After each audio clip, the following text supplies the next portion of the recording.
AskReddit Lawyers by Mr. Great Story. Today we have more Reddit lawyer stories, because they are fun. Subscribe or a divorce lawyer will visit you. Divorce lawyers of Reddit. What is the most insane, evil, funny, dumb way a spouse has tried to screw the other? Had a client whose wife wanted him out of the house. I told him not to leave, just move to a different bedroom for the time being, because once he was out the chances of him ever getting back in were slim. He texted his wife and told her he was staying in the house. She called back and left a VM that she wanted him out, and if he wasn't out soon, she would start taking out her unhappiness on the children and would remind the children that mommy was being mean to them because daddy wouldn't leave. A friend was going through a divorce from an insane husband. He had been texting her pics of the gun he bought and threatening her. Police were called. Nothing they could do, because it was only a picture. He was staying with a secret girlfriend at this point. She allowed him to go get his stuff from the house. She was scared to go back to the house alone. I went with her. The first red flag was he had changed the locks. So we waited for the locksmith to open the house and change the locks again. Well, when the door opens, we noticed all of the furniture was gone. So we carefully went upstairs in search of her cats. The entire second floor was empty. No cats. No furniture. Even her clothes were gone. Come to find out, he hired a moving company to pack and take everything, even the food in the fridge. Finally found the cats. He had taken them to another vet in town and put them up for boarding under his sister's name, thinking she would not be able to find them. He was finally forced to disclose what happened to her possessions. He had them taken to a storage unit far away from the home. I can't believe I'm saying this, but relative to the amount of animal abuse in the rest of this thread, I'm glad he didn't try to kill the cats. I 100% expected the cats to be euthanized. Not my divorce, but my divorce lawyer told me about a case she was involved in where both clients were so petty that they had to all meet to argue over literally every single scrap of everything. The final object that neither would settle on was a ceramic rabbit statue, a really generic one from Home Depot or whatever. Zero sentimental value, but since it was the final item, neither side wanted to lose the last thing and they dragged it out over 3 separate meetings for this one thing. I don't remember which ended up getting it, but once they settled it and signed everything, the winning party stuck it on their lawyer's desk as a gift and walked out. They must have felt so cool yet looked so stupid.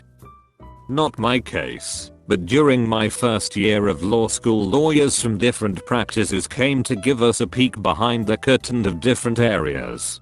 The divorce lawyer told the story of Ratherwell, to do a couple that spent months and months and many tens of thousands of dollars fighting over absolutely everything, all the way down to a single ceramic ashtray. He couldn't remember the significance, but somehow it had come through the husband's family. Even after everything else had been decided, they spent many more months and nearly $100,000 fighting over just this ashtray. Then, after a court hearing, the wife finally won the ashtray.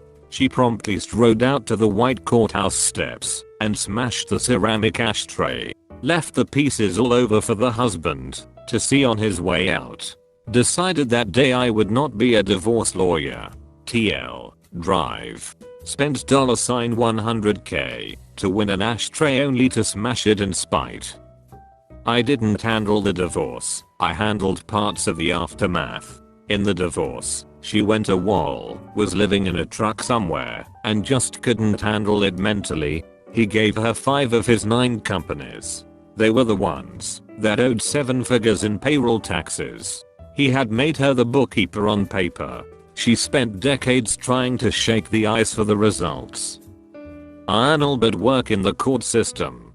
The case that came in was a couple divorcing on mutual terms. The husband had 1 child with her, and the wife had a child from the previous marriage. He agreed to pay child support for both children. I guess he really cared about this other enough to support her, even though it isn't his obligation.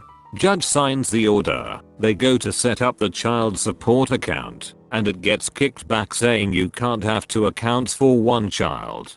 Turns out she's been collecting child support from the biological father the entire time and never told him. She basically tried to milk 2 fathers for 1 child, and the other attorney knew about it. Once had a boss who had to leave his house for 6 hours while his ex-wife grabbed all the belongings she was legally entitled to. When he returned home, every knob and handle was gone. Doorknobs, cabinet handles, drawer handles, anything that was screwed onto something and used to open it, she had taken. Every day for the next week he would occasionally yell out she took the fucking knobs. I'm a lawyer, but have had a very limited amount of experience in divorce cases. The first case I ever worked, the husband shaved/waxed every single hair off his body in an attempt to avoid a court-mandated drug test. Edit, a word. We had a guy at work do this. Shaved his whole body, razor burn on the back of his neck, cut up his elbows. He was a hairy dude. Then he failed the urine test. I asked him why he went to all that trouble and he said, I don't know, I was high. I'm an interpreter who works frequently with police and lawyers. The most out there thing I ever interpreted in court went like this. Miss So-and-so, we know each other for a long time, correct? Yes. As a matter of fact, we have known each other for 5 years, correct? Yes. And at the end of each and every meeting we had during the past 5 years, we always agreed on one thing, correct? Yes. Please, tell the judge what we agree on. It's not okay to break in my ex's apartment and lick all his cutlery. Yet, here we are, Miss So-and-so. I died. Till, when you're about to go through a divorce, don't clean out the accounts and hide the money. Grab your pets and put them in a safe place where nobody will ever find them until the divorce is all long over. I tried to do this, but my STB ex called the cops on me. I explained how abusive he was. Picture a sobbing, a sleep-deprived woman covered in bruises and a broken leg in a cheap hotel lobby trying to explain to the cops that her husband tried to kill her the night before, but the cops told me that because I left and took the dogs with me without telling him, fled in the middle of the night, that I was in the wrong, and even if I wanted to argue I'd keep the dogs would have you stay with him until a judge decided. Cops took my dogs back to him. All happened within 4 hours of my leaving. I never saw my dogs again. A soon-to-be ex-husband left his wife's prize koi to die on the doorstep of their house. Apparently the value of these fish, 6 in total, was over $100,000. She was, according to her lawyer, so distraught that she couldn't be in court. Only in LA. What the ck? Is this not the destruction of livestock/property and animal abuse? Koi are really long-lived fish and can become a bit friendly too. Yes, my local pet store has koi that come up to you and you can pet them and they'll listen to you talk. My friend's dad Alan is a lawyer and does mostly divorces and custody cases. The state where he practices had a lot of mediated divorces. I guess they're faster and cheaper than the traditional route. He had a couple come that had already figured out the division of property, custody, support, etc. Alan figures it'll be a quick afternoon and he'll be home in time for dinner. He's reviewing everything with them and gets to the question of which parent should be called first if the child gets hurt or sick at school or camp. Well, for some reason this turned into a huge issue. Each parent wanted to be the one who was called first.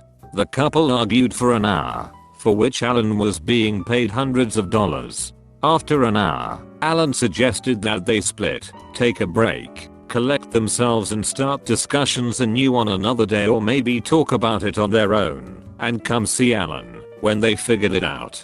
Nope, the couple insisted on ironing it out right then and there. They fought for 6 hours, while Alan just sat there and listened. They refused his help. They refused to come to an agreement. By this time it was almost 8 PM and Alan said, I don't care what you two do, but I'm going home to my wife right now. For some reason, that seemed to make something click for them, and they did eventually resolve it. Not sure why it took 6 hours and a couple of $1,000 to do it, but they did. Guess everyone has a hill to die on. Divorce lawyer here. Spouse had been out of the house for weeks. She waited until he was on a business trip, came into the house, turned on all of the faucets, plugged the drains, turned off the furnace, and left. It was -10 degrees. He came back 5 days later. The house was ruined. The water froze and cracked the foundation. Continue to watch. The best is still to come. I'm not a divorce lawyer, but my parents got divorced about a year ago. My mum didn't want my dad to show up in court because he would contest and then they'd have to split the assets. She phoned me and told me to put laxatives in his food so he wouldn't be able to make it there. Did you? No. She kept screaming at me, commanding me to, but I refused. It's one of the reasons that she hates me now, lol. TL. Doctor, my client's spouse accused him of giving his deceased wife cancer. I represented a guy who was on his second marriage. His first wife passed away from cancer. He and his kids were obviously devastated. My client was a pretty sensitive guy with a big heart. His second wife could be very charming, which was why he fell for her, but it was all a facade. Anyway, to make a long story about a lengthy divorce short, my client met a very kind and affectionate woman during his case. They really hit it off and were basically engaged, even though his divorce was far from over. The fiancé started having health problems and was diagnosed with a form of terminal cancer. Somehow the second wife found out about this and tried to use the cancer diagnosis against my client in court. She developed this crazy theory that my client had killed his first wife by giving her cancer and that he was doing the same thing to his fiancée. The second wife's attorney, who was quite good, refused to be a party to it. The attorney never addressed the argument in court and didn't even ask the second wife any questions about it during testimony. Rather, the attorney informed the judge that the second wife wished to address the court directly about an issue. The judge allowed her to do so, in a highly irregular move. The second wife told her crazy conspiracy theory to the judge, adding that she was certain my client had tried to give her cancer at some point as well. I wish I had an artist's rendering of the scene, capturing the second wife's crazy eyes, her attorney's look of shame/embarrassment, the judge's look of confusion/ennui, and my look of awe-inspired disgust. I was an assistant for a family law practice, not a lawyer. So it was already a disaster of a divorce, because the ex-husband was a dick. But it got so much worse when the wife started dating someone new with a severe cat allergy like a year after they split up. Her psycho ex bought a cat on his time with the kids, except he's not allowed pets at his apartment. He sends the kids back to their mom's house with the cat and all its stuff. Mom is pissed because she didn't want a cat at all, plus her boyfriend is crazy allergic. She calls us asking what to do because her kids are bawling, saying that she can't get rid of their new sibling and she has the cat in the garage. Ex told kids, if mommy loves you, she'll let you keep the cat, since daddy is not allowed cats at his house. Diabolical for a divorce lawyer. This one is morbid. We represented a guy who believed vehemently that his wife was assaulting the children. The authorities were involved. Child services was involved. It was never clear what the truth was, or if anything at all was going on, but our client was sure. He shot his wife dead at a custody exchange in front of the children. He then sat down and waited for the authorities. We visited him in jail with his criminal defense attorney. As we were leaving, he told me, well, I guess the divorce is over now. And he laughed. This was the first time I had ever been speechless. Edit. This has gotten a lot of responses. I can't really reveal details or context here. But I can safely say that defending this action as heroic or understandable is an incorrect takeaway. There are no heroes here. The trauma this man puts the children through is incredibly selfish, regardless of his intentions. There are so many other options that could have been explored, many of which were being explored when this happened. He abruptly put an end to all of them, making the truth forever impossible to discern. Edit 2. Where are they now? The children are in the custody of a family member. They are safe and well, although they will no doubt need extensive therapy as they get older. The guy is in jail. I'm unsure of his final sentence. However, I doubt he will ever leave. Edit 3. What did the kids say? Forensic interviews are super confidential, and this case didn't have the chance to go to a hearing. However, after multiple interviews with both children and the parents, neither the police, child services, guardian ad litem, or child advocate recommended that the mother lose custody or visitation, nor did they require it to be supervised. All of these matters were ongoing when the mother died. She accused her ex-husband of sexually molesting their children while under the watchful eye of the nationally endorsed social workers who oversaw his contact with them, which was only required because he didn't have his own private accommodation at the time. She also said that his Indian flatmates were inherently dirty. After the obviously false child molestation suggestion, I warned her of the consequences of being caught lying about that. That is permanent loss of custody. She fired me, but kept calling back using fake names to try and obtain free advice which contradicted my advice, but everyone she called immediately spotted her. This was a long time ago and now I specialize in insurance litigation, which is far less ugly. This one hits close to home because it happened between my parents. We had a family friend who was a lawyer and my parents agreed that he would be the lawyer for both of them as a mediator. So, as the assets were being divided, my dad got absolutely slammed. She was going to get the house, cars, half his retirement, and an insane amount of alimony, to the tune of like $2,500 a month for the rest of her life. My dad has a good job as a municipal employee, but that was probably 70% of his paycheck. Turns out that my mom and the family friend actually conspired to rip my dad off and make it seem like that's what a divorce settlement looks like. And she was going to kick back more money under the table after the dust had settled. Dad just didn't know how these things worked. So, after some convincing, he finally went out and got his own lawyer. He got a very fair divorce settlement after that. Mom still to this day can't understand why we don't talk to her much. That other attorney could be disbarred for that. My uncle's ex tried to work it in that she would get half of whatever my grandmother would leave him when she passes. Joke's on her, my grandmother is passing over her kids, not maliciously. My uncle is very well off and so is my mom, and leaving everything to my brother and me. Oh, also tried to get sole custody of both of their children, who are in their 20s. I'm going to school to be a vet assistant. My teacher is a veterinarian. She told us on Monday she's had clients bring their animals in to be euthanized, so their spouse couldn't have them. Edit. I was quite rightly reminded that posting about an active file, even anonymously and on generic terms, is bad practice, so I removed that. I had one client who was controlling their spouse by keeping them addicted to meth.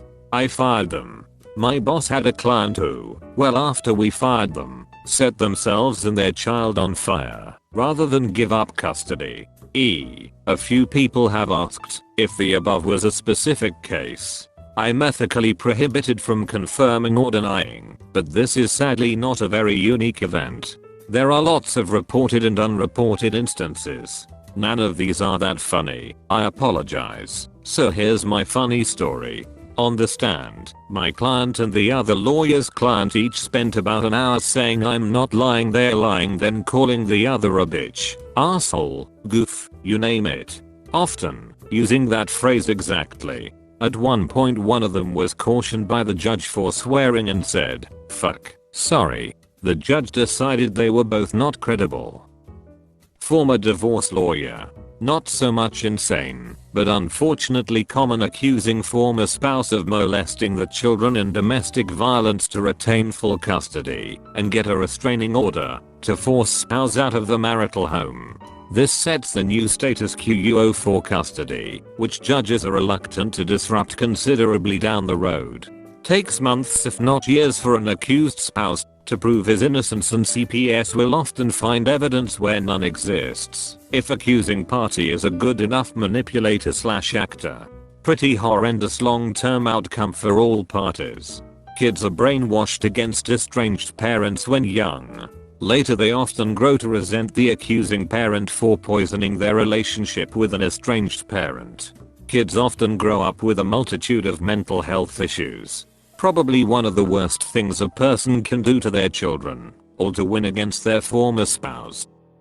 I work for a divorce attorney now, but the craziest thing came to my attention when I worked for the prosecuting attorney. This couple was breaking up, and Mr. left the house. The Mrs. went to work the next morning as usual. When she returned home in the evening, she found Mr. had been to the house and removed his clothing and belongings as she expected. What she didn't expect was that he had also gorilla glued her belongings together. He glued the TV remote to the table, the phone to its cradle, the couch pillows to the couch, and even glued the vacuum cleaner to the carpet. She called the police and reported this as property damage. The police went with her through the house, documenting dozens of items glued to various things, but for days she was discovering random things and she would call to amend or update her report. My GD oven mitts were glued to the wall, or he glued the effing sheets together in the linen closet. I've seen people do and say really awful things to each other, but that was diabolical. I read one where in the settlement there was shared custody of a parrot. Neither was allowed to teach the parrot to swear at the other one. How about a wholesome, insane one? I know, but this was told to me by my mom regarding the divorce she got from my dad. They couldn't settle on an alimony amount. Mom and her lawyer came in with a number. Dad countered with a number. They couldn't agree. Because my dad thought my mom should get twice the amount in alimony she was asking for, and my mom didn't want my dad to give her that much money for a month. It took months for them to settle on a figure that appeased both of them. Even then, my mom puts aside the extra above what she wanted in case my dad ever has a financial emergency, and my dad puts aside the extra she didn't want in case my mom ever has a financial emergency. The funny thing is, they don't know the other is putting the money aside for the other. My mom told me about her emergency stash, and my dad told my brother about his emergency stash. Bro and I discussed it while talking about what nut jobs our parents are. Edit. I've gotten a lot of support for this response. Thank you. I'm not going to say that their divorce was perfect. It wasn't. There were still some hurt feelings and resentment from all parties involved. However, my parents, for all their flaws, both accepted their own responsibilities for the falling apart. I think it helps that they still loved each other deeply. They just weren't in love anymore. They have been friends since my mom was 2 and my dad was 3. Started dating when mom was 12 and dad was 13. They separated between the ages of 49 and 50. It makes sense that they grew apart. I've had a few people ask why they divorced in the first place. My dad had a girlfriend for at least 15 years, possibly longer. My mom knew, but they agreed to not divorce until my younger brother had graduated high school. My dad got remarried to his girlfriend. My mom has also since remarried. All 4 of them get along famously now. The separation and divorce happened about 10 years ago. I'm very lucky to have 4 parents who care about me and who absolutely adore my own little dudes. Divorce lawyer accusing their former spouse of forcing them into prostitution. Text messages revealed they were actually just swingers. She also admitted to lying in order to make him burn. I can't wait to leave my practice area. Edit. I just wanted to clarify some points and answer some questions. Please excuse any of my clerical errors as I'm writing on my phone. First, this is not the most evil thing I have seen so far in practice. It's just one of the things that stick out in recent memory. Second, in my experience, women don't have an unfair advantage or get away with things more than men. The reason this individual was not held in contempt was that judges have an incredible amount of discretion and they tend to exercise their discretion sparingly. Unless someone is making a fuss in the media or publicly lying in order to ruin someone's life, the court avoids exercising their discretion to punish individuals in a divorce context. The reason courts are hesitant to impose penalties or hold someone in contempt is that the majority of lying that happens, in my experience, comes from victims who shield their abusers. Lots of men, women, and children say things and then recant their testimony in order to stay in abusive relationships or save themselves and their families from threats of violence or retaliation. Victims need to feel safe to tell the truth. Having penalties gives the court a stick, and having discretion gives the court a carrot. Ultimately, we all want the truth, and holding someone in contempt, or threatening to hold someone on contempt, is one mechanism that helps us uncover the truth. Finally, women, men, judges, commissioners, and lawyers are all human beings. I've met humans who act like monsters and I've met angels dressed as humans. My sincerest hope is that we treat others the way we would want to be treated, and remember that we all make mistakes. Yes, I judge for my services and my duty is to serve my client to the best of my ability. Some clients just want it all to end, while others want to fight over the keychain they bought at Walmart 5 years ago. If that keychain means a lot to my client, I explain how much that keychain will actually cost them in the end and let them decide if it's worth it. I have met attorneys who drag out litigation to run up fees. However, any attorney worth their salt is consulting with their client and actively trying to bring about a speedy, fair resolution. Thank you for watching. Tell me which one was your favorite. Like, subscribe and hit that notification bell for more. The next video will be even more interesting. You are a legend.